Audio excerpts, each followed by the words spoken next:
प्रीत हित पइये प्रियतम, प्रीत हित पइये प्रियतम। शब्द समझिएगा। गोविंद दास कह रहे हैं केवल प्रेम। आप जप कितना करते हो, आप पवित्र कितने रहते हो, आप शुद्धता का कितना ध्यान रखते हो, आपका कुल कैसा है, आपने गोवर्धन की कितनी परिक्रमा लगाई, आपने कितने यज्ञ किए, अनुष्ठान किए, हवन किए, इनसे कोई मतलब नहीं है। आपके चित्त में ठाकुर जी के प्रति प्रीति कितनी है, प्रेम कितना है, ये आवश्यक है।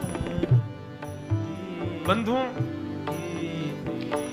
आपने बहुत हवन किए, आपने बहुत तीर्थ यात्राएं की, आपने नदियों में स्नान किए, सुंदर तीर्थों में जा जा करके अनुष्ठान किए, संतों की सेवा की, परंतु इन सब के फलस्वरूप ठाकुर जी के सत्संग में, दर्शन में आपकी प्रीति नहीं है, तो आपके द्वारा की गई सब व्यवस्था केवल और केवल एक श्रम के समान है।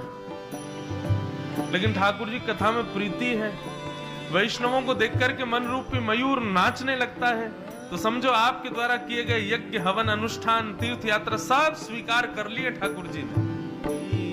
प्रीति। गोविंद दास कह रहे हैं प्रीत ही सो पइये प्रियतम, प्रीत ही सो पइये प्रियतम, प्रीत ही सो पइये प्रियतम, प्रीत ही सो पइये प्रियतम।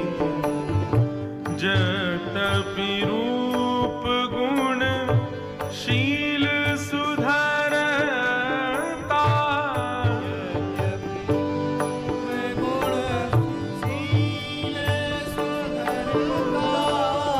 यद्यपि रूप गुण शील सुधरता,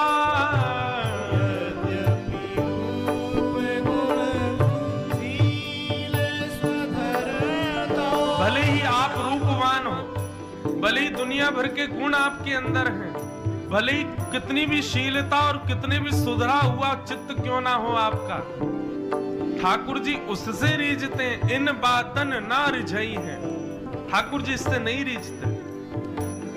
यद्यपि रूप गुण शील सुधरता, यद्यपि रूप गुण शील सुधरता, इन बातन ना रिझई है प्रिय, इन बातन नारी है प्रीतम, प्रीत ही सो पइये प्रियतम, प्रीत ही सो पइये प्रीतम। सतकुल जन्म कर्म शुभ लक्षण, सतकुल ऊंचे कुल में जन्म होना, अच्छे कर्म करना, सतकुल जन्म कर्म शुभ लक्षण, सतगुण जन्म कर्म शुभ लक्षण, वेद पुराण पढ़ई है, वेद पुराण पढ़ी है। गोविंद दास कह रहे हैं सतकुल में जन्म, शुभ लक्षण कर्म होना और वेद पुराणों का बहुत अध्ययन करना, शायद इससे भगवान रीझ जाए। रावण किस कुल में जन्मा था? ब्राह्मण कुल में। रावण के पूर्वज कौन थे? पुलस्त्य ऋषि। वेद वेदांतों का अद्भुत ज्ञान था उसको, लेकिन क्या मिला उसको? कुछ भी नहीं। सतकुल में जन्म होना, शुभ लक्षण कर्मों का अच्छा होना, वेद पुराण पढ़े हैं, इनसे ठाकुर जी नहीं रीझते।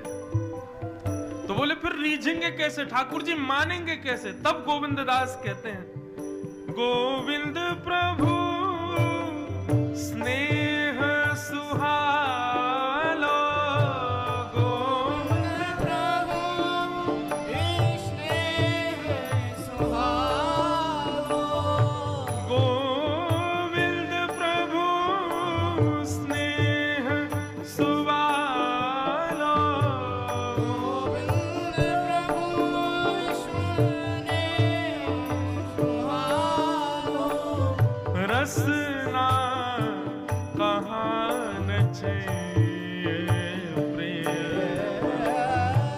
रसना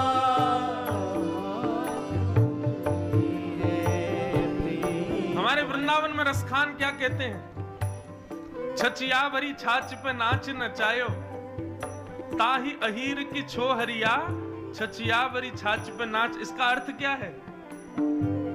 जगत नियंता, जगदाधार, तीनों लोकों के नाथ, अखंड ब्रह्मांड नायक, सर्वेश्वर ईश्वर श्री कृष्ण, जिनकी भ्रगुटी टेढ़ी करने पर इंद्र आदि देवता भी थरथर कांपते हैं, वो ठाकुर जी जब वृंदावन में आते तो गोपियां यहाँ पे माखन का एक गोला बना के ले जाती हैं। लाला, गौरी गैया को मक्खन निकारो, मैंने खाएगो? ठाकुर जी के हाँ खाऊंगो, मैं तो खाऊंगो। बोले ऐसे ना मिलेगो, पहले नाच के दिखा।